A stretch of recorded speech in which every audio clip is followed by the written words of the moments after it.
수치심에 지배당하면 나를 지킬 수가 없다.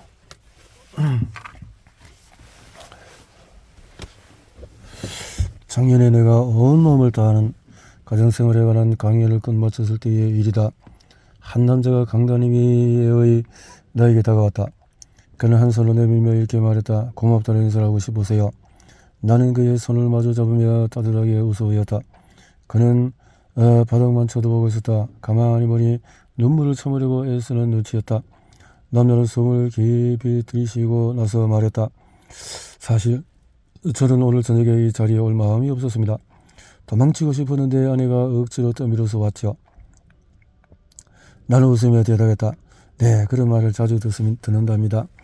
아내가 오늘 강연을 왜 그렇게 기대하는지 저는 몰랐습니다. 수치심에 관한 강연을 들으면서 목요일 저녁에 시간을 보내는 것은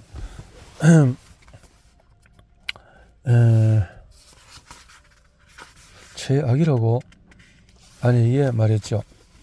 최악이다. 그렇게 하는 것은 최악이다. 그런데 아내는 내가 불평불만을 줄여야 한다면서 그가 자기한테는 정말 중요한 일이라고 더군요. 내가 계속 불평을 놓으면 자기 같으면 못 붙을 것 같다고요. 남자는 잠시 말을 끊었다가 뜻밖의 질문을 던졌다. 해리포터를 좋아하십니까? 나는 잠시 시간을 끌면서 남자가 했던 이야기와 그 질문의 인과관계를 찾아보려고 애쓰다가 포기했다. 네, 엄청나게 좋아해요. 해리포터 책은 전부 서너 번씩 읽었어요. 영화도 여러 번 봤고요. 일들은 팬이지요. 그건 왜 모르세요? 남자는 조금 창피하다는 얼굴로 이렇게 대답했다. 그게 저는 선생님에 관해서는 아무것도 몰랐거든요. 그리고 오늘 저녁에 강의를 들어오는 것이 싫어서 선생님의 스네이프 교수 같을 거라고 상상하면서 왔어요. 무시무시하게 생긴 분일 거라고. 시커먼 옷을 입고 낮은 목소리로 천천히 으스스한 분위기로 이야기를 할 것이라고요. 세상이 당장 끝이라도 날 것처럼 이야기할 줄 알았죠. 나는 허리를 잡고 웃었다. 하마터면 내가 마시고 있던 물을 뿜을 뻔했다. 저는 스네이프도 좋아해요. 스네이프의 외모를 닮고 싶은 건 아니지만 그 캐릭터가 마음에 든답니다. 나는 강단 밑에 얌전히 놓여있는 내 손가방을 힐끔거렸다. 가방 안에 있는 열쇠들은 내가 좋아해 마지 않는 레고 스네이프 열쇠 고리에 묶여 있었다. 나는 지금도 그 열쇠 고리를 쓴다. 우리는 스네이프를 떠올리며 함께 깔깔 웃었다. 그 다음에는 좀 더 심각한 대화로 넘어갔다. 선생님 이야기에 크게 공감했습니다. 특히 우리가 어두움을 지나치게 두려워한다는 부분이 인상적이었어요. 반짝거리는 조명사진을 보여주면서 말씀하던 문구가 뭐였죠? 반짝이는 빈 말씀이군요. 제가 제일 좋아하는 결혼 중에서 하나랍니다. 어둠을 탐색할 용기가 있어야 우리가 가진 빛의 무한한 힘을 발견할 수 있다. 남자는 고개를 끄덕였다. 맞아요. 그거요. 제가 여기 오고 싶지 않았던 이유가 바로 그겁니다. 우리는 불편한 화제를 피하기 위해 엄청나게 많은 에너지를 쓰죠. 실제로는 그런 주제로 이야기를 나눠야만 자유로워질 수 있는데 말이죠. 어릴 때 수치심을 많이 느끼면서 자랐는데 나의 아이들에게는 수치심을 심어주고 싶지 않아요. 스스로 괜찮은 사람이라고 생각하게 해주고 싶어요. 아이들이 나와 아내에게 껄끄러운 이야기를 꺼내는 것을 두려워하지 않았으면 합니다. 한마디로 아이들의 수치심 회복 탄력성을 길러주고 싶습니다. 우리는 둘 다 눈시울을 붉혔다. 나는 자리에서 일어나서 어색한 몸짓으로 껴안아도 될까요? 라고 묻고 나서 그를 힘껏 포옹했다. 속으로 힘든 일이지만 우리 해낼 수 있어요 라고 말하면서 포옹을 풀고 나서 그가 나를 보면서 이렇게 말했다. 저는 취약성을 잘 끌어안지 못해요. 하지만 수치심과는 친한 것 같아요. 취약성과 친해지려면 수치심을 극복해야 하나요? 수치심을 극복해야 하나요? 네, 수치심 회복 탄력성은 우리의 취약성을 끌어안는 열쇠예요. 남들이 어떻게 생각할지를 걱정하면은 진짜 모습을 보여주기 힘드니까요. 취약성을 숨기는 사람들이 수치심에 익숙한 경우가 많아요. 수치심 때문에 우리가 취약해지지 못하고 타인과 연결되지 못한다는 것을 어떻게 설명할까? 잠시 고민하던 나는 해리포터 시리즈에서 내가 아주 좋아하는 대사 하나를 기억해냈다. 해리가 무엇 때문에 걱정했는지 기억하세요? 항상 화가 나 있고 어두운 감정을 느끼기 때문에 자기가 나쁜 사람일지도 모른다고 생각했잖아요. 남자는 강한 긍정의 뜻으로 고개를 끄덕였다. 그럼요. 기억하죠. 시리우스 블랙과 그런 대화를 나눴잖아요. 이야기 전체의 교훈도 결국 그거죠. 맞아요. 시리우스는 해리에게 잘 들어보라고 한 다음에 이렇게 말해요. 너는 나쁜 사람이 아니야. 너 아주 좋은 사람인데 나쁜 일을 겪었던 거야. 그리고 세상은 좋은 사람과 죽음을 먹는 사람들로 나눠 있는 게 아니란다. 우리는 밝은 부분과 어두운 부분을 모두 가지고 있어. 진짜로 중요한 것은 우리가 어떤 역할을 선택하는 거야. 그것이 우리의 진짜 모습이란다. 남자는 한숨을 내쉬며 말했다. 알았어요. 누구나 수치심을 지니고 있다는 거죠. 우리 안에 선함과 악함, 어둠과 빛이 있고요. 그렇지만 자기 안의 수치심과 고통을 인정하지 않으면 자신에게 문제가 있다고 믿게 된다는 거죠. 우리가 나쁜 사람이고 결함이 많고 선량하지 않다고 말이에요. 그리고 그 믿음에 근거해서 행동하기 시작하겠죠. 세상에 적극적으로 참여하고 사람들과 관계를 맺으려면 취약해질 수 있어야 해요. 취약해지려면 수치심과 회복 탄력성을 길러야 하고요. 회복 탄력성.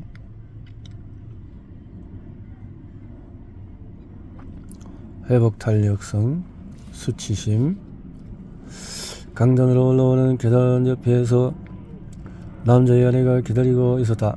남자는 나에게 고맙다는 인사를 하고 빠른 동작으로 나를 한 번 더 포옹하고 돌아섰다. 계단을 다 내려갔을 때 그가 고개를 돌리더니 이렇게 소리쳤다. 선생님은 스네이프 교수와는 다른 것 같네요. 하지만 어두움의 마법 방어술이라는 과목을 썩 잘 가르칩니다. 나는 그날 있었던 일과 우리가 나눈 대화를 평생 잊지 못할 것이다.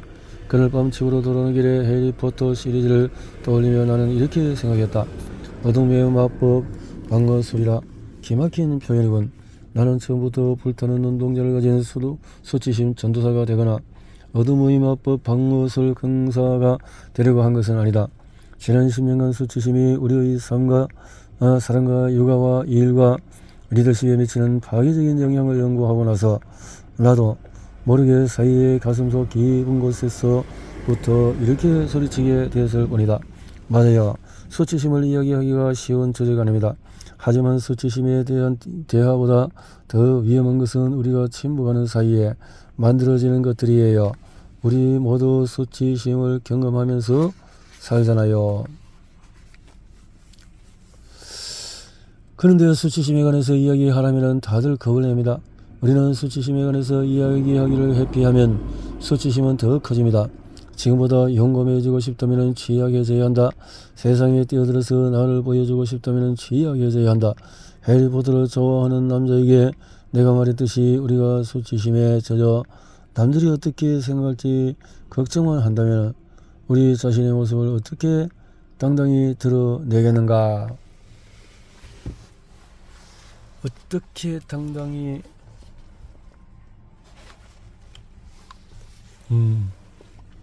예를 하나 들어보자. 당신이 어떤 상품을 디자인했거나 기사를 썼거나 친구들에게 보여주고 싶은 예술작품을 만들었다고 해보자. 당신이 만든 뭔가를 공유한다는 것은 취약해지는 일이지만 세상에 참여하고 온 마음을 다하며 살기 위해서는 반드시 필요한 일이다. 그것은 대담하게 뛰어들기의 핵심이기도 하다. 그러나 의식적 혹은 무의식적으로 당신의 가치를 자신이 만든 창작물이나 작품에 대한 세상의 평가와 동일시하고 있을지도 모른다. 그것은 어린 시절의 경험 때문일 수도 있고 당신이 세상에 접근하는 방식 때문일 수도 있다.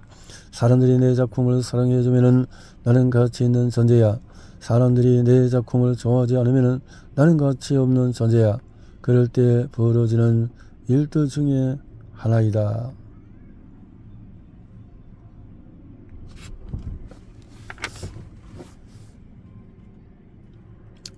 자, 사람들이 내 작품에 그래서 당신의 작품에 따라서 당신의 가치가 결정된다고 여긴다면 그것을 공유하려 하지 않을 것이다.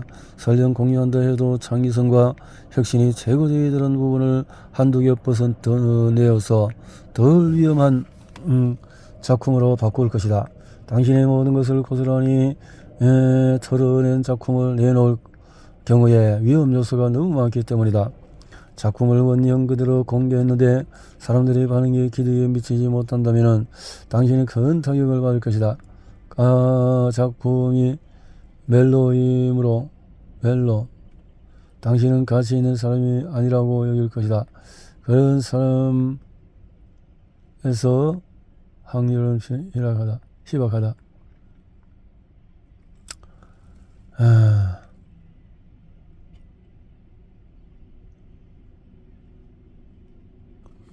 자, 만약에 당신이 수치심에 관해서 알고 있다면, 그리고 수치심의 회복 탄력성이 강하다면 이야기는 완전히 다르게 전개된다. 당신이 여전히 사람들이 당신의 창작물을 좋아하고 존중하고 감탄해 주기를 바란다. 하지만 당신의 가치는 별개의 문제다. 당신은 그림 한 점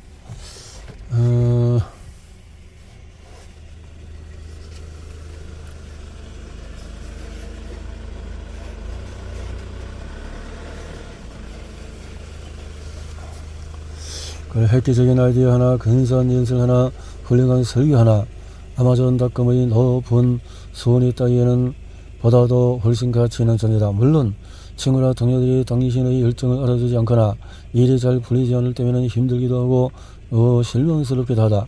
그렇지만 창작 행위는 당신이 하는 한 가지 일일 뿐 당신의 정체성이 아니다. 결과가 어떻든 간에 당신은 대담하게 뛰어들었고 그것은 당신의 가치관, 당신이 되고 싶은 모습과 일치하는 행동이었다. 우리는 자존감과 감을 위협하지 않을 때 훨씬 용감해지며 그럴 때의 재능과 재주를 숨김없이 보여준다. 가정학교, 기업에 관한 내 연구 결과에 따르면 수치심 회복 탄력성의 문화 속에 사는 사람들은 뭔가를 부탁하고 받아들이고 피드백을 수용하는 일을 어려워하지 않는다. 이런 문화 속에서 사람들은 적극적인 태도로 끈기 있게 무언가를 시도하고 또 시도해서 원하는 결과를 얻어낸다. 똑같이 열심히 일하더라도 이런 문화 속에서 사는 사람들은 훨씬 혁신적이고 창의적이다. 자기의 가치를 자각하는 사람은 쉽게 솔직해지고 취약성을 끌어안는다. 그런 사람은 사람 앞에 굴하지 않는다. 반면에 수치심에 젖어있는 사람들은 쉽게 누군가에게 겁을 먹는다. 수치심을 유발하는 문화, 다시 말해서 부모와 교사 또 학교 행정 담당자들이 의식이든 무의식이든 간에 사람들에게 당신의 가치는 당신의 창작물에 달려있다고 말하는 문화의 특징은 놓아버리기에 남탓하기 뒷담화 낙인배가 편에 창의성과 혁신의 결핍이다. 작자이자 연설가인 체인지랩서의 CEO인 피터 해는 애플이나 IBM 같은 기업들의 의뢰를 받아서 컨설팅을 하거나 또 대규모 행동 수정 프로젝트를 진행한다. 나와 피터는 지난 여름 함께 일할 기회가 있었는데 수치심에 관한 그의 견해가 매우 정확하다고 생각했다. 그의 말을 옮겨보겠다. 혁신을 죽이는 비밀병기는 수치심이다.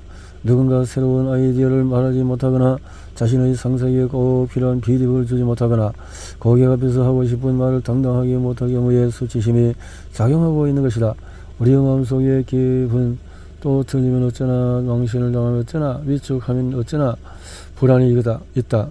바로 그 불안 때문에 우리는 조직이 전진하는 데 꼭 필요한 위험을 감수하지 못한다.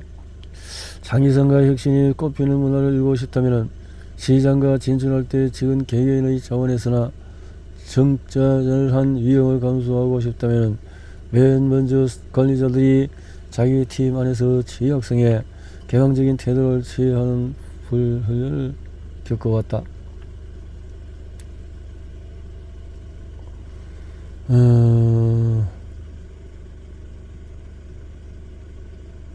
관념은 조직의 힘을 그런 관념을 가진 리더 팀원들에게 당신들은 나만큼 잘 알지 못하며 나보다 덜 중요한 존재라고 메시지를 보낸다.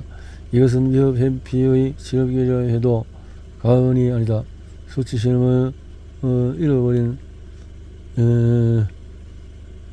두려움으로 변한다.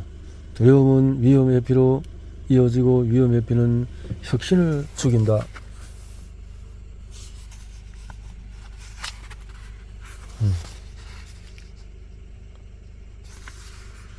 혁신을 죽인다. 한마디로 대담하게 뛰어들기 위해서는 자신의 가치에 대한 자각이 있어야 된다. 잠자코 있어 부족한 사람이야 라고 해서 안 된다는 거지. 또 그렘린이라는 단어 스티븐 버그 감독이 1984년에 제작한 그렘린이라는 공상과학 영화에서 따온 것이다. 그렘린들은 초록색의 작은 외계 생물체로 가는 곳마다 소동을 일으킨다. 교활한 그렘린은 늘 뭔가를 파괴하면서 기쁨을 얻는다. 짤막한 말. 수치심을 극복하려면 우리의 수치심 테이프를 이해해야 한다. 수치심이 항상 어떤 구체적인 순간이나 누군가에게 무시당하는 반응을 들었을 때만 유발되는 것은 아니기 때문이다.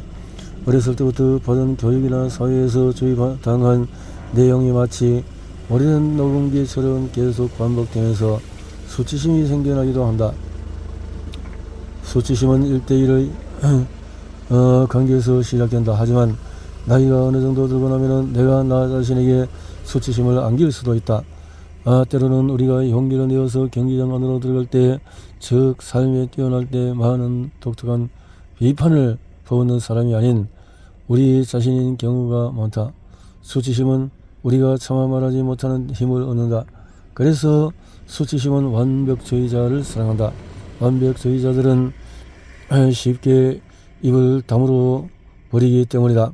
만약 우리가 수치심을 인식하는 능력을 기른다면, 그래서 수치심이 들 때마다 그것을 알아차리고 말을 건다면 우리는 수치심의 공격을 막아낼 수가 있다. 수치심은 자기한테 이런저런 상황에 불을 붙는 것을 싫어한다. 우리가 수치심에 관해서 이야기하는 순간에 수치심은 수그러들기 시작한다. 마치 그렘린들이 빛을 노출되기만 해도 치명적인 타격을 입은 것처럼 언어와 이야기는 수치심의 하는 빛을 비춰서 수치심을 제거한다. 루스벨트 존처럼 대담하게 경기장에 뛰어들 때 우리는 실수를 하고 부족함도 느낀다. 실패와 실수 비판이 우리를 실수 실패 비판 크게 실망하고 마음의 상처를 입으면서도 온마음으로 살고자 한다면 실패가 가치 없음과는 다른 말이라는 점을 깨달아야 한다. 내가 머리에서 실패할 거라고. 수치심 회복 탄력성은 그럴 때 이렇게 대꾸할 수 있는 능력이다. 지금 나는 속상해. 실망도 했고 큰 타격을 입은 것 같기도 해. 하지만 나는 성공과 명성을 한정에 따라서 움직이지 않아. 나는 용기를 정리하게 여기는 사람들이 때문에 용감하게 행동한 것을 본 수치심아, 넌 그만 가버렴. 수치심아. 수치심을 고백하기 어려운 이유는